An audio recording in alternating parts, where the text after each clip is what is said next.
मुझे एक बात समझ में नहीं आती, सर तन से जुदा, सर तन, ये कहाँ बेवकूफ़ी है यार? ये कब खत्म होगा मामला? ये सर तन से जुदा आप किसी का भी, आप देखिए ना, ये this should be declared terrorist लोग, और जो भी सर तन से जुदा बोले उसका जो टेरर लॉज हैं उसके अंडर उसका केस फाइल हो और उसकी ट्रायल अंडर टेरर लॉज हो। वो जो खुद मुसलमान है वो किसी दूसरे मुसलमान के लिए काफिर है, वो उसको बोलेगा कि नहीं यार वो तो बरेलवी है, सरतन से जुदा।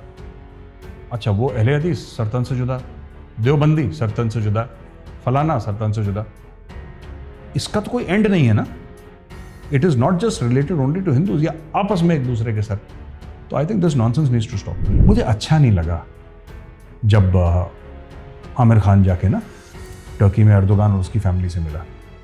मुझे क्यों नहीं अच्छा लगा? मुझे क्यों नहीं अच्छा लगता जब बॉलीवुड के और भी लोग ये जाके, बड़े बड़े जो सितारे हैं हमारे, ये जाके टर्की में शूट करते हैं। इनको पता नहीं है क्या? ये लंदन में जाके पार्टी करते हैं, इनको नहीं पता अनिल मुशर्रफ कौन है।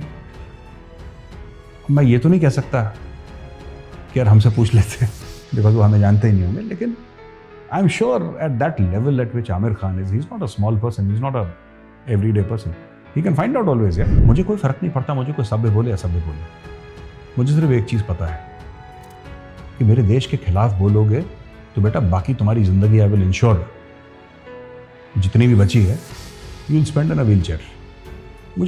तुम मुझे कुछ बोलो, ये एक्शन करो, वो करो, मुझे कोई फर्क नहीं पड़ता। I am very very clear, my country first always and every time, इसमें कोई शक नहीं है। और यही भारत की फॉरेन पॉलिसी होनी चाहिए। जब आपको पता है, टर्की को एक जेंटल रिमाइंडर देना पड़ेगा कि we can cause extensive damage, आप मत करो ऐसा, क्योंकि हारोगे आप ही। You cannot win against India. शराफत को कमजोरी न समझा जाए, क्योंकि अगर हम शुरू हो गए फिर लंबा खेल हो जाएगा। If you think that you can target an Indian citizen from outside, please remember that even you are not safe. जिंदगी भर जितनी भी जिंदगी बाकी है, you will keep on looking over your shoulder, because the Indian state will get you, right? The surgical strikes are proof, Balakot is proof, we will get you one way और the other. आप ये वो वाला भारत नहीं है जहाँ पे आप 26/11 करें और आप बोलें कि नहीं साहब, थोड़ा सा ना टर्की को हल्का सा पोक करके ना, कुर्दों को थोड़ा सा एक दिवाली की मिठाई भेजी जाए, ज़रा दोस्ती का पैगाम भेजा जाए, तो इनको भी पता लगे आटे तेल का भाव बहुत उछल रहे हैं ये लोग। जय हिंद दोस्तों, मैं हूं वैजू गौरव और आप देख रहे हैं डिफेंसिव ऑफेंस। इस वीडियो को लाइक करिए, उस चैनल को सब्सक्राइब जरूर करिए। मुझे लगता है वैभव कि ये पूरा जो मामला था ना, कि एक कजाक जो है कजाकिस्तान से आया, वो सेंट्रल एशियन रिपब्लिक से, और फिर रूस गए अपने पेपर बनाने के लिए। तो इसका ये था कि सबसे पहले भाई ये रूस जाएंगे, अपने कागज़ बनाएंगे, और कागज़ बना के, और क्योंकि ये ना आपके जितने भी हैं ये तुर्कमेनिस्तान वगैरह, कजाकिस्तान वगैरह, किर्गिस्तान वगैरह, ये 4-5 स्टेट्स हैं वहाँ पे जिनको सेंट्रल एशियन स्टेट्स हम बोलते हैं, या central Asian republics, and all these are actually formally USSR. तो यहाँ पे फर्स्ट और सेकंड लैंग्वेज अभी भी काफ़ी लोगों की रशियन है, रशियन समझते हैं, रशियन कल्चर को समझते हैं, उनका ज़्यादातर खान पान with a little bit of variation, but these are Muslim states, but in spirit largely Russian, और रशिया के इनके साथ बड़े अच्छे संबंध है। तो ये जो टेररिस्ट था ये गया वहाँ पे, एंड और रशिया पहुँचने में, क्योंकि अगर आप रशियन बोलेंगे, रशियन जैसे आपके फेशियल फीचर्स होंगे, तो वहाँ पे शक नहीं होगा। वहाँ से कागज़ बनवा के रशिया से फ्लाइट पकड़ के भारत आने का प्लान था कि भाई भारत पहुँचेंगे, भारत पहुँच के टारगेट करेंगे। उस पर मैं बात पे आता हूँ। पहले मैं बताता हूँ कि एक ऑल्टरनेट रूट भी इन लोगों ने सोच रखा था कि साहब अगर रूस से काम नहीं बनता है तो आप एक काम करेंगे, रूस से वापस आप सेंट्रल एशियन रिपब्लिक्स आएंगे, वहाँ से आप अफगानिस्तान आएंगे, अफगानिस्तान से पाकिस्तान, और पाकिस्तान से फिर भारत जाने की कोशिश करेंगे। एक तो ये चीज़ है। अब प्लान में खलल यूँ पड़ा कि रशियन स्टेट सिक्योरिटी ने पकड़ लिया उसको, they caught hold of him और उसका इंटरोगेशन करा।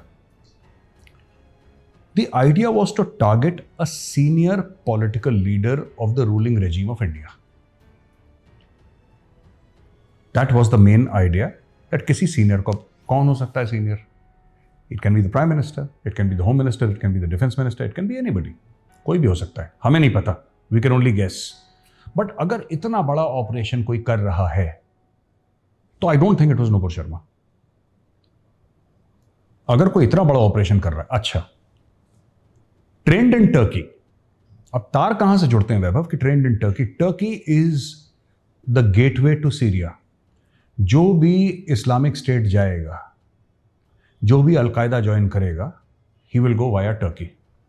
Turkey exercises control, geopolitical control और geo strategic control by using terrorist outfits and by dealing in oil through various illegal subsidiaries. Turkey का धंधा है, साइड धंधा है। तो टर्की क्या करता है कि ऑयल की बात हम छोड़ देते हैं फिलहाल के लिए, तो हिंदुस्तान से भी गए जो लड़के गए थे केरला से, some youth went and they said कि हमें जिहाद लड़ना है वहाँ पे, तो वो भी पहले तुर्की गए। सबको पता है आप तुर्की जाइए, फिर वहाँ पे आपकी टर्किश इंटेलिजेंस आपके लिए कागज़ वागज़ बनाती है, जो भी आप कागज़ के चाहिए, आपको कुछ भी चाहिए, दे विल फैसिलिटेट। फिर आप जाइए वहाँ पे और आप सीरिया में लड़िए, ये जानते हुए कि लोग वापस नहीं आएंगे। इनके लिए काफ़ी इंपॉसिबल होगा वापस आना, और अगर वापस आएंगे तो टर्की अलाउ नहीं करेगा। It's a one way street. सांठगांठ हुई टर्किश इंटेलिजेंस की और पाकिस्तान के आईएसआई की कि एक ऐसा मिशन लॉन्च करा जाए। जो तैयब अर्दोगान है उसके टारगेट्स लाइफ में कुछ और हैं Vaibhav, if I can put it that way. उसको लगता है कि मैं खिलाफत दोबारा जमा रहा हूं और मैं खलीफा बनूंगा। अच्छा, इनकी जो लड़ाई है सऊदी अरब से, वो आज की नहीं है, वो बहुत पुरानी है। In fact the very famous battle of Haifa, जिसमें जोधपुर लांसर्स गए थे, वो बड़ी फेमस लड़ाई है जोधपुर लांसर्स की। जब अडानी ने पोर्ट खरीदा था, he tweeted also about the Jodhpur lancers. तो मैं जोधपुर गया था, तो I stayed in that mess which is the first officers mess of the Indian Army. It's in Jodhpur inside the cantonment. And it is the first officers mess of the Indian Army. आप समझ लीजिए कितने 100 साल पुराना होगा वो mess. बड़ा खूबसूरत, बड़ा खूबसूरत। तो हाइफा की जो लड़ाई हुई थी वो किसके खिलाफ हुई थी? वो टर्किश फोर्सेस थी उस जमाने में, ऑटोमन एम्पायर, उस जमाने की बात कर रहा हूं मैं। सो जो लॉरेंस ऑफ अरेबिया की हम बात करते हैं, कर्नल थॉमस एडवर्ड लॉरेंस, और लॉरेंस ऑफ अरेबिया कहते हैं, और बड़ा फेमस नाम है गुरिल्ला वॉरफेयर का, जिन्होंने अरब ट्राइब्स को जोड़ा था। उनकी बड़ी मशहूर किताब है वैभव, मैं तो रीडर्स को रिकमेंड करूंगा, 7 पिलर्स ऑफ विजडम। बड़ी ज़बरदस्त किताब है, you must read it for all those interest in military histories. वो किताब एक बाइबल का दर्जा रखती है for people who are interested in military history and tactics and all that. So ये सब किसके खिलाफ था? ये ऑटोमन एम्पायर के खिलाफ था, यानी तुर्की के खिलाफ था। ये तब से इनकी लड़ाई चलती आ रही है। अब हरमैन शरीफ कहाँ पे? वो तो सऊदी अरेबिया में। अब मक्का मदीना कहाँ पे? सऊदी अरेबिया में। सो जब तक ये दोनों चीज़ें सऊदी अरेबिया में हैं और तेल सऊदी अरेबिया के पास है, Saudi Arabia is hence the moral and spiritual and de facto ruler of the Muslim world. ठीक है, मतलब इसमें कोई आर्ग्यूमेंट नहीं है, लोग मानते हैं, even Pakistan agrees and everybody agrees कि भाई सऊदी अरब ने जो कह दिया, वो ऐसी वही चलाता है, पैसे वही देता है, तो that is how it is. उनको डीथ्रोन करने के चक्कर में है ये एर्दोगान, क्योंकि इसका दिमाग खराब है ना इस आदमी का भी। इसको भी ये लगता है कि किसी तरीके से साहब मैं अपना पूरा जो उम्मत है उस पर रूल कर जाऊं, मैं खलीफा बन जाऊं, ये बन जाऊं। तो इसके दिमाग में वो है, पुराने घोड़े दौड़ा रहा है वो सहराओं में। अब इन्होंने प्लान बनाया आईएसआई के साथ।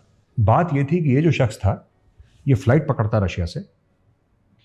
अगर हम ये कहते हैं कि पहला प्लान इनका सक्सीड हो जाता और उसके कागज़ बन जाते और एफएसबी उसको नहीं पकड़ता, रशियन स्टेट सिक्योरिटी नहीं पकड़ता उनको, which is basically a successor of the infamous और famous KGB by the way. वही लोग हैं, वही उनके जड़ें हैं उनके साथ जुड़ी हुई। तो फिर क्या होता कि रशियन पासपोर्ट से इंडिया आता। इंडिया में असेट्स किसके हैं? आईएसआई के। आईएसआई के लोग फिर उसको इमीडिएटली आते हुए सबसे पहले क्या होता है कि you take the person to a safe house. तो आपका कवर होता है कि भाई मैं एक टूरिस्ट हूं, मैं रशियन टूरिस्ट हूं, तो रशियन टूरिस्ट है, फ्रेंडली कंट्री है, वेलकम सर। तो उसको शिफ्ट करा कहीं पे, या ओपनली भी रखा, तो कौन पूछ रहा है उसको। फिर उसकी ब्रीफिंग करी और उस तरीके से वो रहता यहाँ पे 4-5-6 महीना, जितना भी रहता, स्कोप आउट करता, हर चीज़ रेकी करता, रिकॉनेसेंस करता, टारगेट आइडेंटिफाई करता, कौन एक शख्स है जो कि टारगेट है, वो घर से कब निकलता है, घर वापस कब जाता है, कोई जगह है जो बार बार वो फ्रीक्वेंट करता है, कोई रास्ता है जो बार बार वो लेता है, कोई जगह है जहाँ पे वो शख्स रुकता है ना, समथिंग। तो या तो ये लोग बेवकूफ़ हैं जो सोचते हैं कि प्राइम मिनिस्टर ऑफ इंडिया को ये लोग या होम मिनिस्टर ऑफ इंडिया को ये लोग अटैक करेंगे। प्राइम मिनिस्टर की सिक्योरिटी इतनी एयर टाइट है, स्पेशली जब से एसपीजी आई है। इंदिरा गांधी के टाइम पे तो एसपीजी नहीं थी, राजीव गांधी के टाइम पे थी, लेकिन वो एक चीज़ हो गई कि श्री पेरुम्बदूर में वो हो गया एक्सीडेंट, वन ऑफ केस हो गया, बट एसपीजी सिक्योरिटी इज एकदम ज़बरदस्त। तो अगर कोई सोचता है सुसाइड बॉम्बर आके चिपक जाएगा और ब्लास्ट कर लेगा, तो भाई ये बेवकूफ़ों के जो अहमकों के ख्वाब हैं वो देख रहे हैं लोग, इसका तो कुछ बनेगा नहीं। लेकिन इसके रिपरकशंस इन्होंने सोचे नहीं। अच्छा, पाकिस्तान की पुरानी आदत है वैभव, ये कभी रिपरकशन नहीं सोचता, फिर बाद में ये लोग छटपटाते हैं। अभी टॉपिक तो ये नहीं है, लेकिन आपने देखा पहले शहबाज गिल, मैं शहबाज गिल पे बात ला रहा हूं, so called doctor Shahbaz Gill, ये पता नहीं कहां से पीएचडी करते हैं लोग। पहले कितनी बढ़ के मारता था शहबाज गिल, मैं ये कर दूंगा, ये कर दूंगा, ये कर दूंगा, ठीक है। और मैं चाहता हूं कि आप थोड़ा सा क्लिप अगर दिखा दें तो बड़ी मेहरबानी होगी। दोस्तों, आप देखिएगा कि पहले शहबाज गिल किस तरीके से गाली गलौज करता था, किस तरीके से बीप आउट करना पड़ता था सर्टेन सेंटेंसेस, खुला चैलेंज। और एक बार उसका सॉफ्टवेयर अपडेट हुआ, यानी कि एजेंसीज ने उसको पकड़ा और जैसे पाकिस्तान में कहते हैं उसको फेंटियां लगाई, या जो भी उसके साथ XYZ करा। मैं गिल्लां दा पोता है, नाखां दा रहण वाला जट है, इस्माइल गिल दा पोतरा है। मैं ਅੰਮ੍ਰਿਤਸਰ ਤੋਂ ਉੱਠੇ ਸਾਂ ਸੀ, 7 ਪਿੰਡ ਸਨ ਸਾਡੇ, ਤੇ ਉੱਥੇ ਡਿਜਕੋਟ ਫੈਸਲਾਬਾਦ ਜਾ ਕੇ 7 ਦੇ 7 ਪਿੰਡ ਬੈਠੇ ਨੇ। ਇਹ ਜਿੱਡੀ ਤੁਹਾਡੀ ਪੂਰੀ ਸਲਤਨਤ ਹੈ ਨਾ, ਮੇਰੇ 7 ਪਿੰਡ ਆ ਗਏ ਤੇ ਰੁੜ ਜਾਣੀ ਹੈ। ਮੇਰਾ ਕਸੂਰ ਅੱਜ ਦਾ ਇਹ ਕਿ ਮੈਨੂੰ ਮੁਅੱਜ਼ਜ਼ ਅਦਾਲਤ ਨੇ ਸੱਦਿਆ ਤੇ ਮੈਂ ਤੁਹਾਡੇ ਤਰ੍ਹਾਂ ਮੇਰੀ ਕਮਰ 'ਚ ਦਰਦ ਨਹੀਂ ਹੋਈ।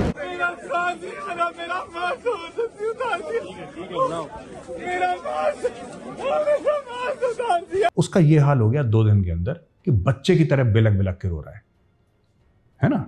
तो ये this is a typical Pakistani mindset कि बड़बोले हैं, बकवास कर दी, बाद में 2 थप्पड़ मारे तो माई बाप करके पैर छू रहे हैं।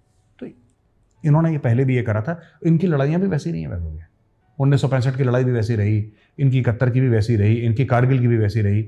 पहले अटैक कर दिया, मुजाहिदीन जिहाद फी सबीलिल्लाह, जूते पड़े तो इनका प्राइम मिनिस्टर भाग रहा है, बिल क्लिंटन के पैर पकड़ रहा है, जी बचा लो, जान फंस गए जी, अब सानू फंस गए। That is how they are. Anyway, coming back to this point, Turkish intelligence is notorious for this. और हमें एक बात तो हमें समझनी पड़ेगी ना, कश्मीर के खिलाफ जो भी दुनिया भर में मीडिया पे बकवास होती है, there are so many Kashmiris who have settled in Turkey, Indian Kashmiris who are settled in Turkey, और वहां से वो लोग ये पूरी बकवास करते हैं with full state support and money, correct. एक तो ये चीज है। दूसरी चीज है कि टर्की also finances Arabs, ठीक है ना। और हम पहले भी बता चुके हैं किस तरीके से अल जजीरा और कतर का और टर्की का हाथ रहा है अरब स्प्रिंग में। लेकिन अरब स्प्रिंग की बात ना करते हुए, लेकिन फिर भी आप देखिए कि इंडिया के खिलाफ जो भी अरब्स बोलेंगे, मैं एक बात कह रहा हूँ, ज़्यादातर जो अरब्स बोलेंगे भारत के खिलाफ, या वो कोई नूपुर शर्मा का केस हो गया, कश्मीर का मसला हो गया, जो भी हो गया XYZ, most of them don't stay in Arab countries, क्योंकि अरब कंट्रीज में इतनी इजाज़त नहीं है कि आप अपना मुंह खोल लें, है ना।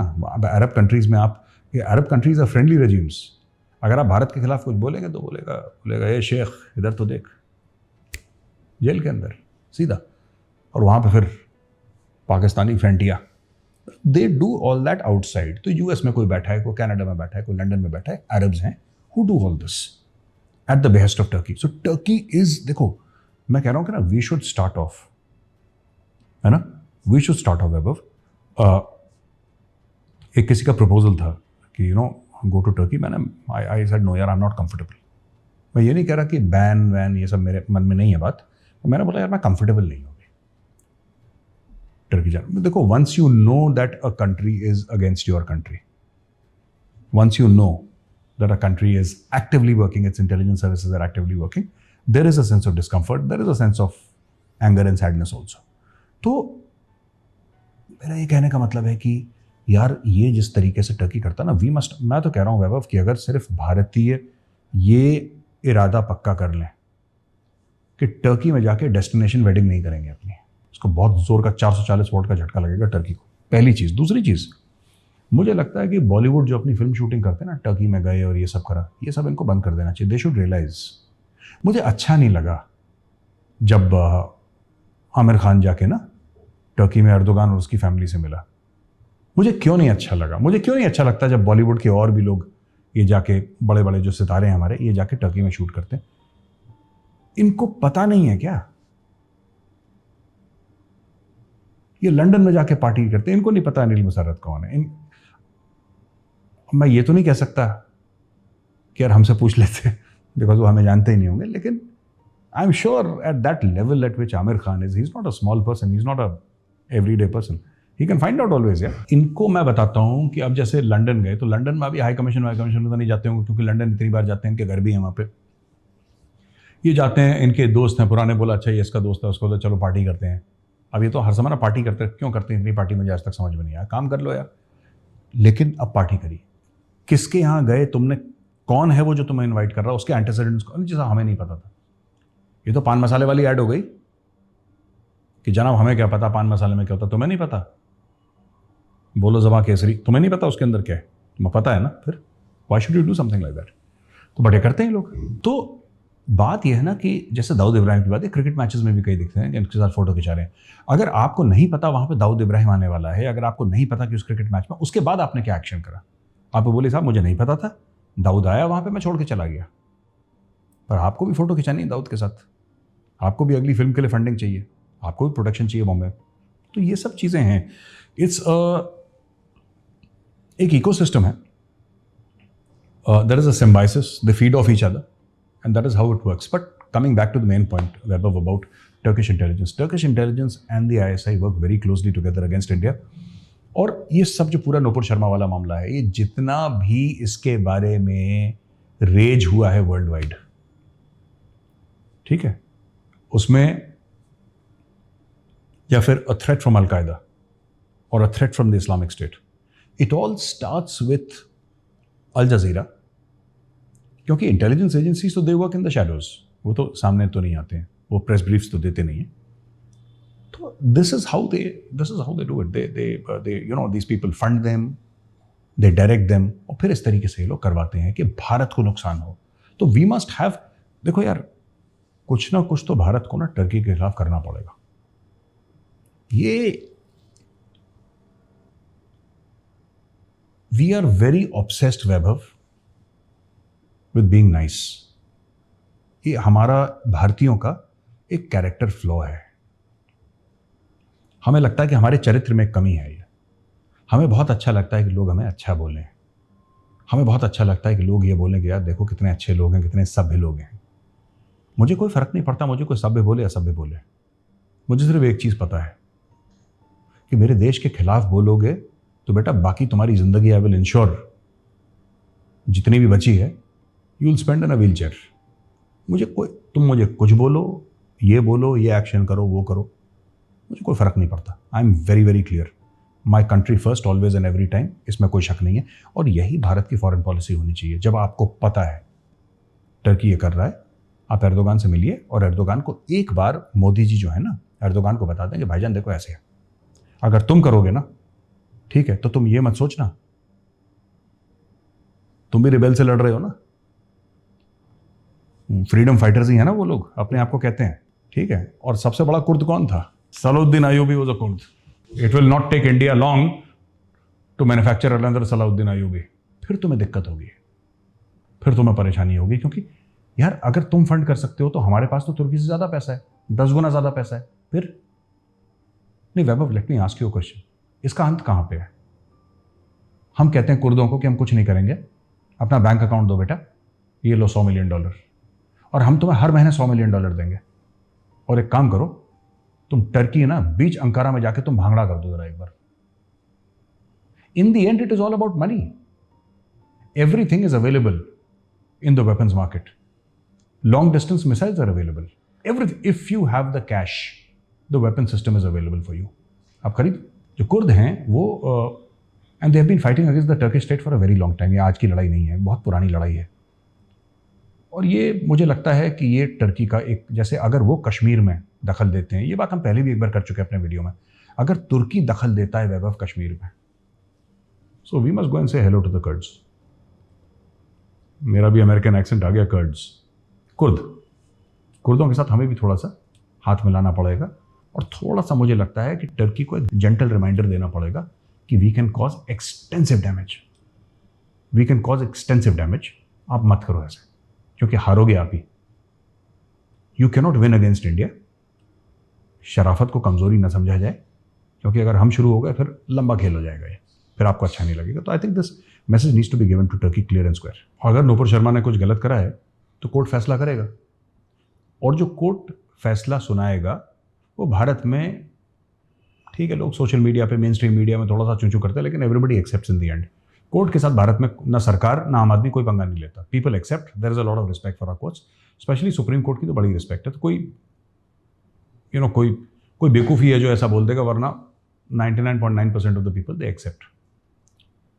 लेकिन अगर आप नूपुर शर्मा को या किसी भी मिनिस्टर को टारगेट करते हैं, इसके रिपरकशंस होते हैं, ठीक है। जब ट्रेस बैक होगा ना तो इसके रिपरकशंस होंगे, पहले भी इसके रिपरकशंस हुए। तो मैं सिर्फ ये कहना चाहता हूं, without getting into details, that if you think that you can target an Indian citizen from outside, please remember that even you are not safe. जिंदगी भर, जितनी भी जिंदगी बाकी है, you will keep on looking over your shoulder, because the Indian state will get you, right? The surgical strikes are proof, Balakot is proof, we will get you one way और the other. आप ये वो वाला भारत नहीं है जहाँ पे आप 26/11 करें और आप बोलें कि नहीं साहब, ये तो नॉन स्टेट एक्टर्स थे। नहीं, today it does not matter, non state या state, it does not matter. India will take executive action, and that executive action will be kinetic in nature. वो ठोकेंगे जाके बुरी तरीके से। और यार, ये तुर्कों का भी दिमाग खराब है यार, कि कश्मीर में ऐसा हो रहा है, ह्यूमन राइट्स यार। अभी कुर्दों को लेके हमारी ह्यूमन राइट्स के जाग गया दिल में, ठीक है। 4-5 कॉन्फ्रेंसेस हमने इंडिया में कर दी, हमने 4-5 कुर्द को लेके कॉन्फ्रेंसेस हमने लंदन में, वाशिंगटन DC में, न्यूयॉर्क में, पेरिस में कर दी। ये तो फ्रेंडली एरियाज हैं, कर दी हमने। ऑस्ट्रेलिया में कर दी, न्यूजीलैंड में कर दी। फिर हमने 10-15 यूनिवर्सिटीज़ में, टॉप यूनिवर्सिटीज़ में लेक्चर कर दिया कि how Turkey is brutalising the Kurds. फिर क्या करोगे? बात यह है कि it all depends upon the number of assets you have, the kind of value you are able to put on a target. If for us, Turkey is a target, and we mark Turkey as a target, there is so much of damage that India can cause. यार, इतना ज़्यादा ज़बरदस्त नुकसान तुर्की को हम पहुंचा सकते हैं। ये पता है क्या होता है? ये अर्दोगान जैसे लोग बेवकूफ़ भी हैं, दे आर फूल्स। इनको ये नहीं समझ में आता कभी भी अपनी ज़िंदगी में कि हमारी भी फॉल्ट लाइन्स हैं।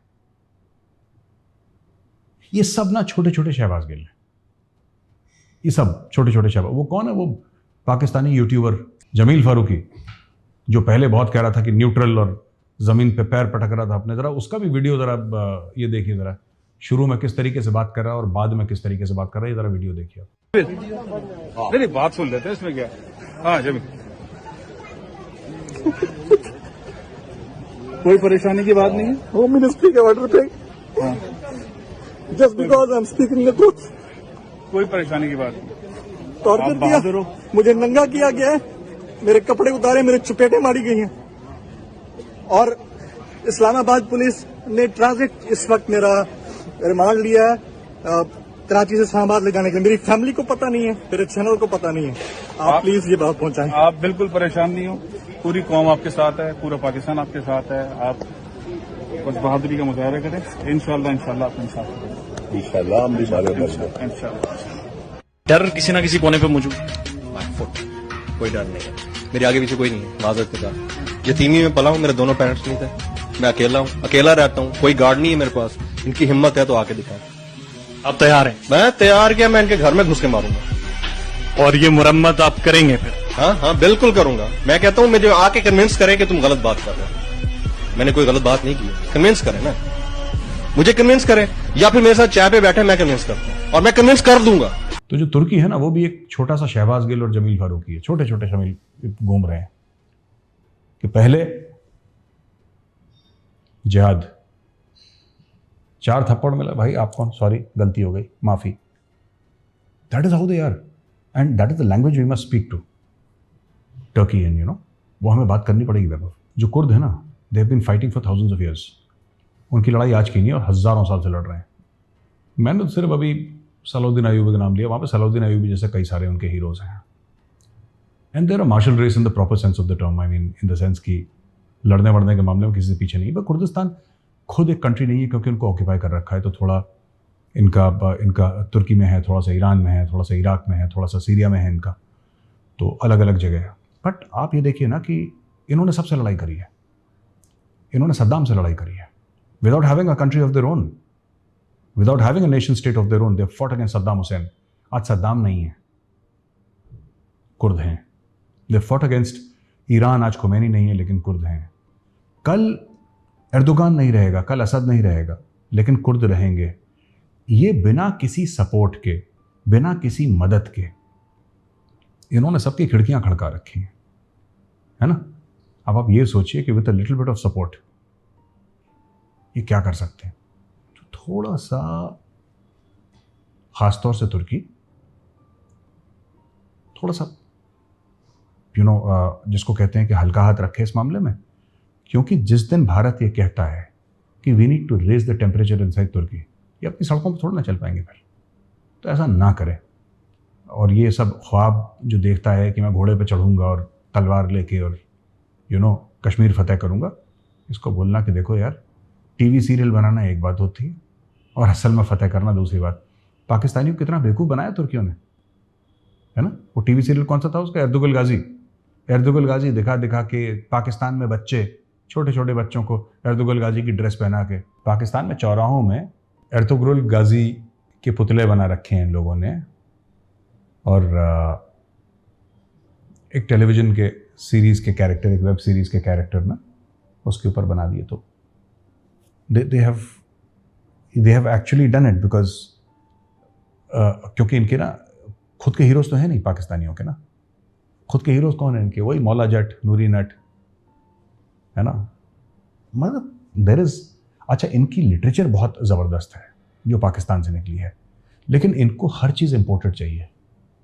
अभी तो इमरान खान कहता है हुकूमत भी इम्पोर्टेड है इनकी ना, इम्पोर्टेड हुकूमत ना मंजूर, है ना। मौलिया मौलानू मारे तो मौला मर्दा नहीं है, बस ये छोटे मोटे डायलॉग चलते रहते हैं इनके। तो this is how it is. But Vaibhav, मैं आपको बताता हूँ, जहाँ तक टर्की की बात है और जहाँ तक ISI के साथ इनकी एजेंसीज़ की बात है, ठीक है, ये सच है। और टर्की, मुझे नहीं पता, बट मुझे ऐसा लगता है और मुझे ऐसा विश्वास है कि इनकी एजेंसीज़ के ऊपर पूरी हमारी नज़र होगी। और मुझे ऐसा लगता है कि हमें करना चाहिए कुछ ना कुछ, थोड़ा सा ना टर्की को हल्का सा पोक करके ना, कुर्दों को थोड़ा सा एक दिवाली की मिठाई भेजी जाए, ज़रा दोस्ती का पैगाम भेजा जाए, तो इनको भी पता लगे आटे तेल का भाव बहुत उछल रहे हैं ये लोग। वो वैसा है कि अगर इनको ऐसा लगता है ना कि पाकिस्तानी ISI को या टर्किश इंटेलिजेंस को ऐसा लगता है कि एक कजाकिस्तान से कजाक को रूस के थ्रू भारत भेज सकते हैं, तो क्या कुर्द कतर नहीं जा सकता, क्या तुर्की नहीं जा सकता? हम किसी को नहीं भेज सकते। शक्ल एक जैसी, ज़बान मिलती जुलती, मज़हब एक, कितना मुश्किल है, कितना मुश्किल है। क्या लोग जाते नहीं हैं वहाँ से? बिल्कुल जाते हैं। जो वहाँ पे कुर्द है उसका पासपोर्ट तो टर्किश है ना, और टर्की यूरोप में है, तो यूरोपियन पासपोर्ट लेके कहीं पे भी जाए वो भेज सकते हैं ना किसी को। नहीं भेजा आज तक, तो शराफत को कमज़ोरी ना समझें, क्योंकि जिस दिन भारत ये कहेगा कि यार हम भी एक आपके लिए ना तोहफा भेज रहे हैं, तो फिर इनको पता लग जाएगा आटे तेल का भाव। तो ये जो हैदराबाद में जो विधायक थे जिन्होंने फिर बात करी ना, एक तो यार ये जब सब कुछ मामला शांत हो गया, फिर ये दोबारा बात कहने की क्या ज़रूरत थी, पहली चीज़। और दूसरी चीज़ ये कि ये अननेसेसरी, क्योंकि इसका ना एक और ये गवर्नमेंट ऑफ इंडिया समझा भी चुकी है कि there is a diplomatic cost.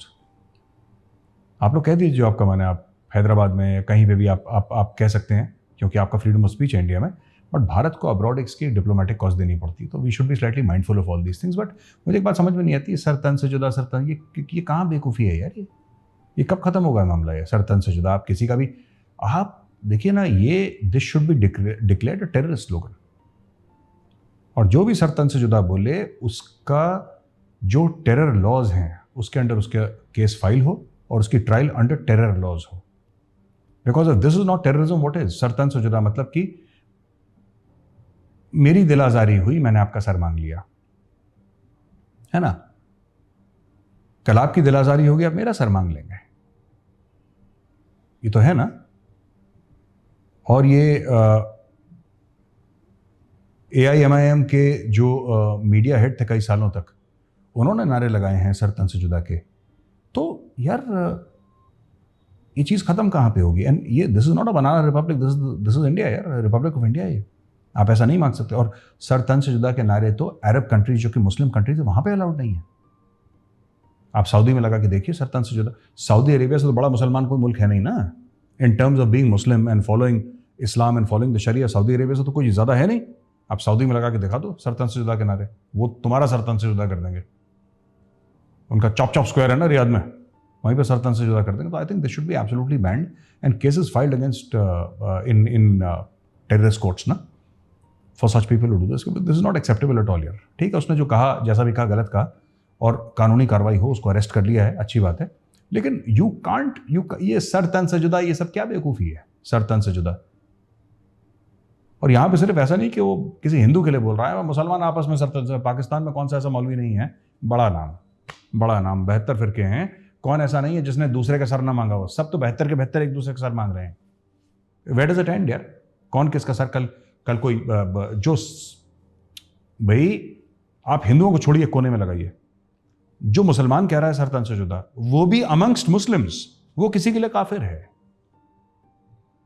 आप समझ मेरी बात? वो किसी के लिए काफिर है। और वो जो खुद मुसलमान है, वो किसी दूसरे मुसलमान के लिए काफिर है। वो उसको बोलेगा कि नहीं यार वो तो बरेलवी है, सर तन से जुदा। अच्छा, वो अहले हदीस, सर तन से जुदा। देवबंदी, सर तन से जुदा। फलाना, सर तन से जुदा। इसका तो कोई एंड नहीं है ना। It is not just related only to Hindus या आपस में एक दूसरे के सर। तो I think this nonsense needs to stop यार। अभी कुछ पाकिस्तानी गए थे ना PTI के मक्का मुनव्वरा में, जो प्रॉफिट का मॉस्क है, तो वहाँ पे तो लोग ये कहते हैं कि रिवायत ये है वहाँ पे कि लोग बात ही नहीं करते उसके अंदर, वहाँ पे साइलेंस रहता है। और बहुत, अगर कोई इमरजेंसी में बात भी करनी है तो बड़े, जिसको कहते हैं विस्पर्स में, फुसफुसा के बात होती है, बहुत धीमी आवाज़ में, बड़े अदब के साथ बात होती है वहाँ पे। यहाँ पे पाकिस्तानी तो पहुँच गए वहाँ पे, नारा, चोर चोर का नारा लगाया। सऊदी अरब ने पकड़ा इनको, ठीक है। सबसे पहले तो इनके चित्रौल, एज पर पाकिस्तानी ट्रेडिशन, इनकी लगाई मार, ठीक है। कुछ तो भाग गए ये सब, जो कश्मीरी टाइप के थे जो ना वहाँ पे, वो तो भाग गए फ्लाइट लेके, जिनको पता लग गया। तो अब जो बचे ये पकड़े गए वहाँ पे। 15-20 दिन के अंदर ट्रायल हुई, दे वर फाउंड गिल्टी, इनकी प्रॉपर्टी सीज हुई, 10-10 साल की जेल है। सऊदी अरब जो कि इस्लाम का गढ़ है, वहाँ पे मस्जिद के अंदर चोर के नारे भी बर्दाश्त नहीं है, चोर तक के नारे। उन्होंने बोला मुकद्दस जगह है यार, तुम्हारा दिमाग खराब है, तुम चोर चोर के नारे लगा रहे हो यहाँ पे, गेट आउट। ये गंद अपने मुल्क में फैलाना, दूसरे मुल्क में आके गंद फैलाने की जरूरत नहीं है। एक वो है सऊदी अरेबिया, जो द मुस्लिम कंट्री है, वो ऊंची आवाज बर्दाश्त नहीं करता मस्जिद में। यहाँ पे सरतन से जुदा के नारे, उनको बोले लगा के दिखाओ जरा बाहर। इंडिया में ना, मुझे ऐसा लगता है too much of democracy is also not a good thing यार।